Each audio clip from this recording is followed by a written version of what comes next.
Aquele vídeo pit stop para contar um pouco para vocês as minhas experiências com algumas das minhas últimas leituras. Bora lá!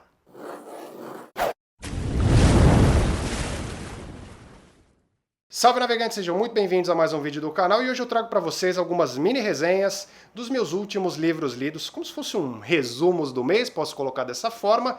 Esse é o Andei Lendo, volume 4, e sem delongas, porque eu não sou desses, bora pro livro número 1. Bom, bora começar então, pegar o primeiro livro que tá aqui embaixo, é esse aqui.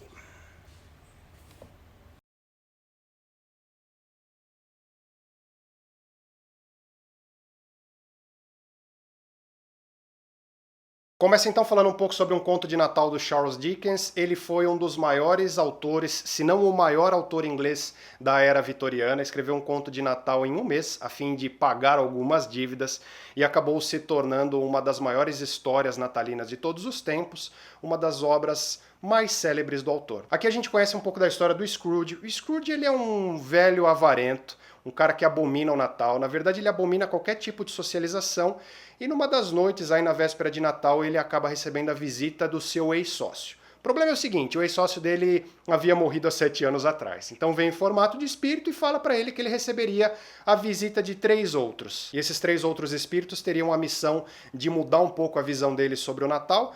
Acho que nem só sobre o Natal, mudar um pouco a visão dele sobre como ele vem levando a vida e quais seriam as consequências. O conto de Natal foi adaptado para diversas fontes diferentes, diversas mídias diferentes e diversos formatos diferentes também. Foi uma leitura que eu gostei bastante, um livro curto, grosso, bem reflexivo. Ele tem mais ou menos aí o tamanho de uma novela um pouco mais robusta. E o objetivo dele é esse mesmo, ele não é para focar em desenvolvimento das personagens, no background, nada disso. Ele é um livro que vem, traz as reflexões e vai embora. Ele é muito focado em consequências, em como os nossos atos eles reverberam não só nas nossas próprias vidas, mas nas vidas das outras pessoas também. E se você acha que tem que ler um conto de Natal só perto do Natal, mude de ideia, leia em qualquer situação, em qualquer momento. É um livro clássico, é muito bem escrito, traz bastante coisa boa com certeza e vai passar bem rapidinho. Com certeza você já esbarrou com alguma referência de alguma adaptação dele por aí. Elas orbitam na sua vida bem mais perto do que você imagina.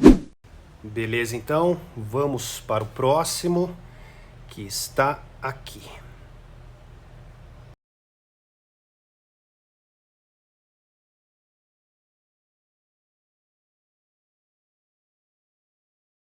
O ano de 2020 começou sangrento por aqui com VHS, Verdadeiras Histórias de Sangue, do autor César Bravo. Autor nacional, conhecido pelos amantes do gênero, o César Bravo escreveu um livro que se tornou um grande queridinho para mim, da editora Darkside. Estou falando do Ultra Carne. E aqui ele volta mais uma vez, trazendo pra gente uma antologia de contos. São 17 continhos que se passam na década de 80 e 90, então ele é recheado dessas referências que eu particularmente tanto gosto e são muito voltadas para o sangrento, muito voltadas para o gore. E a gente é transportado para essa cidade fictícia de Três Rios, onde ela parece um ralo de coisas sombrias, sobrenaturais, recheada de coisas bem macabras, de mandingas e coisas desse gênero. O livro é muito bom, de verdade. Eu acho que ele se beneficia muito dessa edição por parte da Darkside Books, que traz alguns recortes de jornais, traz um mapa também, ele traz alguns anúncios, como se tivesse os classificados de coisas daquela época. Então ele é bem recheado de referências, como eu já disse, dos anos 80, dos anos 90, mas mesmo tendo gostado demais desse livro, não é um livro que eu recomendo para todos os públicos, principalmente para as pessoas de estômago mais fraco. Ao mesmo tempo que o César é muito habilidoso em criar um horror, em criar ambientação, algumas cenas que dão um frio na espinha, ele tem a mão pesadíssima pro gore, pro sangrento, então ele traz algumas cenas que são bem viscerais, bem vívidas, que são bem desconfortáveis mesmo, e para mim não incomoda. Eu, como gosto muito desse tipo de leitura, foi um prato cheio, mas se você não está habituado, com certeza vai te tirar do chão. Leia por sua conta em risco. Vamos lá, livro número 3, está aqui embaixo, e é esse daqui.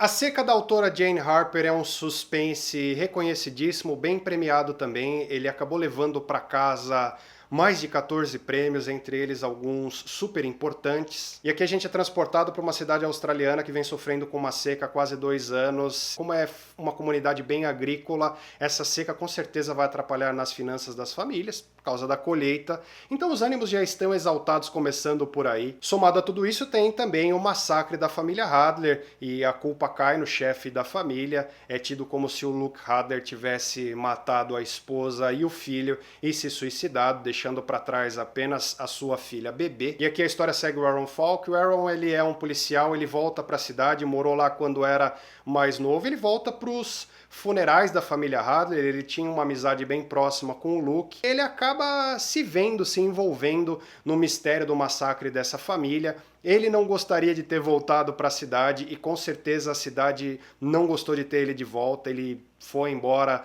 por causa de um mistério que o persegue. Velhas feridas serão reabertas e as pessoas não são muito amigáveis com ele. Eu gostei de A Seca, mas não amei, pessoal. Tô trazendo para vocês as minhas opiniões pessoais.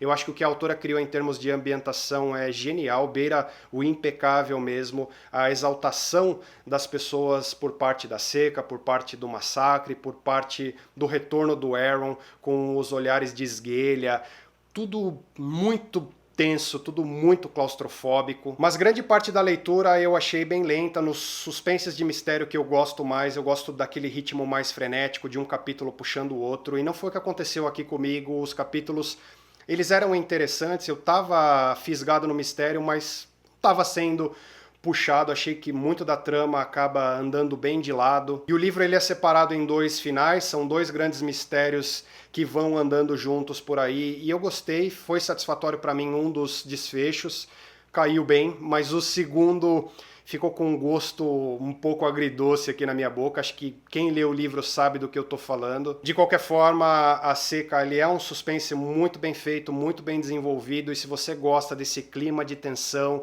desses olhares de esguelha, você com certeza vai gostar desse livro aqui. Dê uma chance, encaixe-o em alguma das suas posições na TBR desse ano. Bom, vamos lá, subindo, falar desse livro aqui.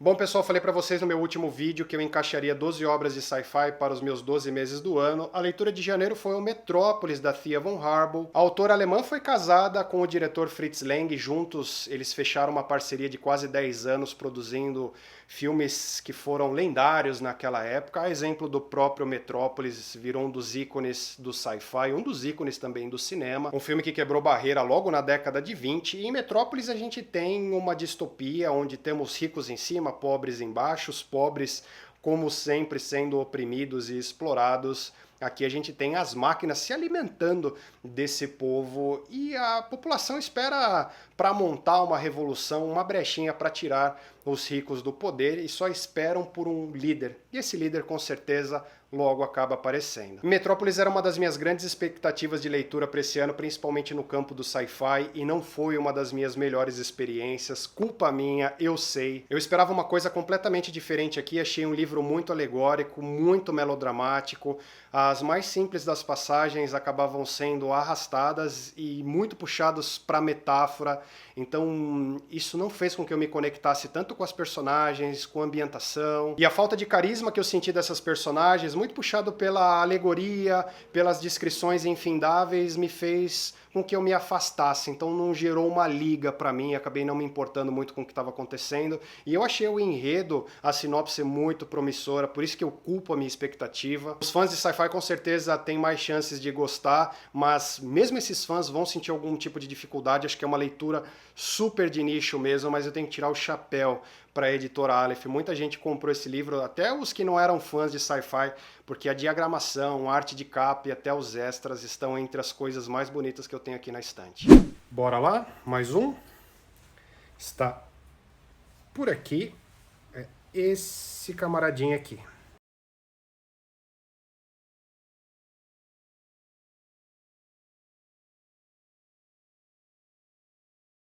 Olha ele que quase nunca aparece por aqui, vou falar um pouco sobre a minha experiência com The Colorado Kid, do Stephen King. Livro de 2005, infelizmente nunca traduzido aqui no Brasil, e ele tem uma história muito curiosa por trás dele, porque uma editora queria trazer esses livros de mistério em edições bem baratinhas para serem comprados em bancas de jornal por alguns dólares. Isso era bem comum nas décadas passadas, as pessoas saíam da banca de jornal com um romance, com uma história bem curta, principalmente de mistério, para matar em uma sentada mesmo. E eles convidaram o Stephen King, que era bem fã desse formato, para escrever um blurb, só para dar uma incentivada nas vendas, para colocar na capa, que ele incentivava esse tipo de leitura, coisa e tal.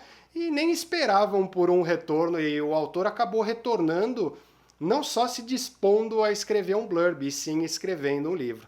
E é daqui que Colorado Kid nasceu. Aqui a gente acompanha uma narrativa em terceira pessoa e conhece um pouco mais sobre o Colorado Kid, um rapaz que acabou sendo encontrado morto em uma praia, ele estava encostado em uma lixeira. Só a identificação desse rapaz durou mais de um ano e acabou levando à loucura dois jornalistas por anos a fio, porque todas as pistas, tudo que envolvia a sua morte acabava em um beco sem saída. Gostei bem mais do que queria, mas bem menos do que eu esperava. Eu gosto muito do Stephen King, do mistério, ele vem escrevendo esse tipo de romance com muito mais regularidade hoje em dia. Por ser um pouco maior que uma novela, ele conseguiu desenvolver muito bem, eu consegui criar aquela conexão com as personagens. A ideia desses romances, desses mistérios de banca de jornal era a pessoa comprar, sentar em algum banco ou em algum restaurante ou na sua própria casa mesmo e matar em uma sentada. E o livro cumpriu essa promessa porque eu fiquei muito instigado, eu fiquei muito puxado pelo mistério mesmo.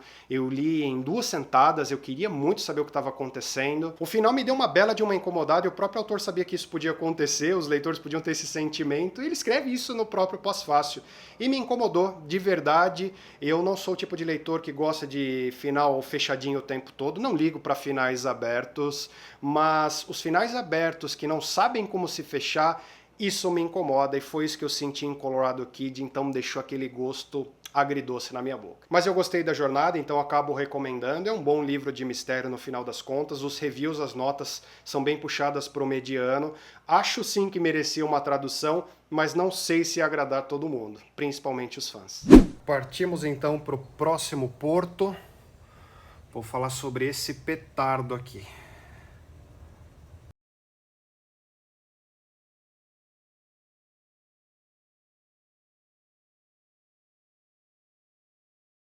E O Inimigo de Deus, volume 2 das Crônicas de Arthur, do autor Bernard Cornwell, é o grande destaque das minhas leituras de janeiro. Continuação do volume 1, O Rei do Inverno, e sucedido por Excalibur.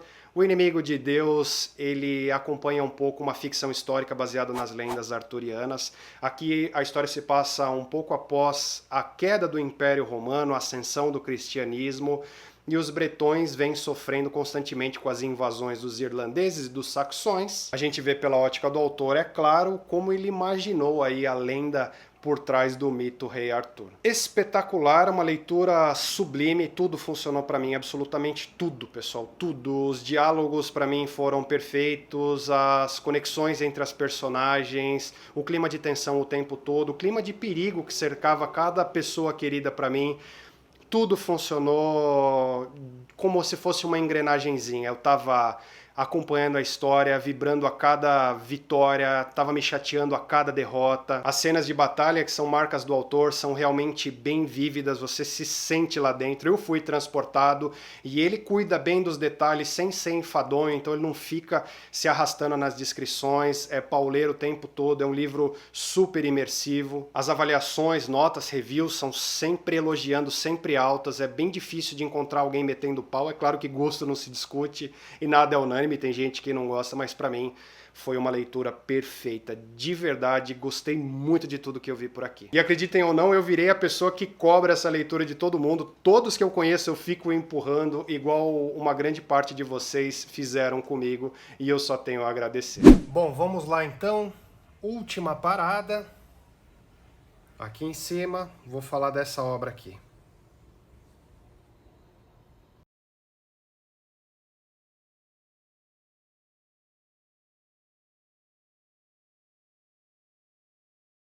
Último, mas não menos importante, quero falar dessa lindeza do Pipoca e Nanquim, o mangá O Preço da Desonra, do Hiroshi Hirata. O autor é um dos maiores nomes de história de samurai no Japão, e aqui a gente acompanha 7 histórias que se passam no próprio Japão mesmo, que vivia em guerras, principalmente as feudais. Nessa daí existia uma prática que era comum entre alguns dos samurais, que eles ofereciam uma recompensa pela sua própria cabeça.